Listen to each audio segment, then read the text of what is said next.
Au début, il n'y a rien. Rien que toi et ton écran. Aucun langage, aucune notion de code, juste la curiosité et l'envie de comprendre ce qui se passe derrière chaque jeu. Un carré qui se déplace, un chiffre qui change, un simple effet visuel, tout paraît mystérieux et fascinant. Les erreurs sont nombreuses, mais elles deviennent des repères précieux. À chaque petit succès, un sentiment de progression s'installe et le chemin vers la maîtrise commence à se dessiner, lentement, mais sûrement.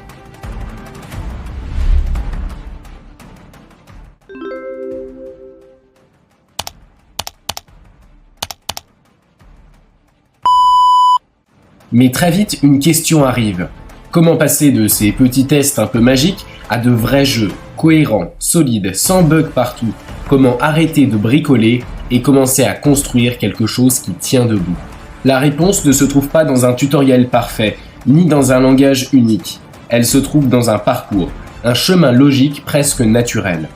Au départ, un langage simple est indispensable. Pas pour faire des jeux incroyables, mais pour comprendre ce que l'on fait vraiment. Avec un langage comme Python, on apprend les bases fondamentales. Stocker des données, répéter des actions, générer des conditions, découper un problème en fonctions claires. À ce stade, on ne crée pas encore des jeux impressionnants, mais on apprend à penser comme un programmeur. Puis vient un moment clé. Celui où l'on sent que les bases sont là, mais que quelque chose manque. On sait coder, mais on ne sait pas construire un vrai système. C'est souvent là qu'un deuxième langage entre en jeu. JavaScript, par exemple, apprend à gérer des interactions en temps réel, des événements, des interfaces. On comprend que le code ne vit pas tout seul, qu'il réagit à un joueur, à une action, à un timing précis. Le cerveau commence à penser en termes de structure plutôt qu'en lignes isolées. Ensuite, les moteurs de jeu changent complètement la vision des choses. Que ce soit Godot, Unity ou un autre, peu importe. Ce qui compte, ce sont les notions qu'ils imposent.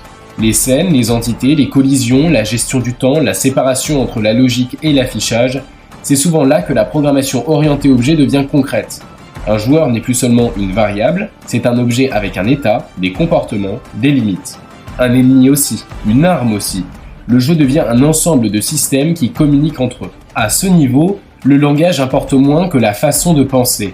On apprend à organiser un projet, à séparer le code proprement, à éviter les dépendances inutiles. On découvre l'importance des états de jeu, des systèmes de sauvegarde, de la gestion des entrées, du son, des menus. Chaque nouvelle notion n'est pas spectaculaire, mais elle rend le jeu plus stable, plus clair, plus professionnel. La progression se fait surtout par les projets. Pas des projets énormes, mais des projets terminés. Un jeu simple, avec une mécanique centrale bien définie, un début et une fin, puis un autre, un peu plus ambitieux. À chaque fois, on apprend à anticiper les bugs, à tester, à corriger sans tout casser. Le code devient lisible, logique, presque évident à relire. C'est là que la vraie maîtrise commence. Et quand un jeu fonctionne vraiment, une autre question apparaît naturellement. Qu'est-ce qu'on en fait maintenant? Le publier, ce n'est pas juste cliquer sur un bouton. Il faut préparer une version propre, tester sur différentes machines, éliminer les bugs bloquants, soigner l'expérience utilisateur. Il faut aussi savoir présenter le jeu. Une idée claire, un concept compréhensible en quelques secondes, une identité visuelle simple, mais cohérente. La monétisation, elle, n'a rien de magique.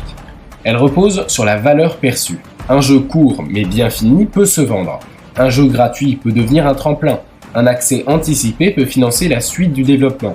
L'important, ce n'est pas le modèle, mais la cohérence entre le jeu, le public et l'objectif.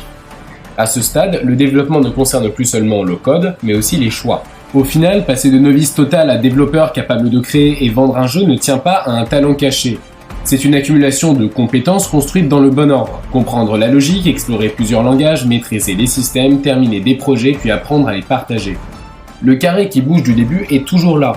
Il est juste devenu un jeu complet, pensé, structuré et prêt à être joué par d'autres. Si tu veux apprendre à créer des jeux solides, propres et peut-être même rentables, abonne-toi. Salut à tous, c'était Paylab, à plus.